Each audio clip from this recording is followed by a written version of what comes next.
ఇప్పుడు అది ఏంటో చెప్పాలి. నువ్వు నన్ను క్వశ్చన్స్ అడగాలి. 20 క్వశ్చన్స్ దాకా అడగచ్చు. ఓకే. టెక్నాలజీకి సంబంధించింది అది కాదు. నో. తినే వస్తువా? ఎస్. తినే వస్తువు. ఇడ్లీ? నో. రవ్వ పులిహార? నో. బజ్జీలు? నో. అంటే నాకు నేను తినేది నేను రాశానని చెప్పి నాకు ఇష్టమైనది చెప్తున్నారు అంతే. జిలేబీ? నో.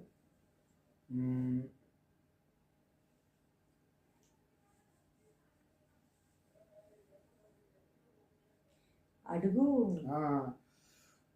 దుబ్బరొట్టె? నో. ఓకే. లిక్విడా లేకపోతే సాలిడ్ అయినా?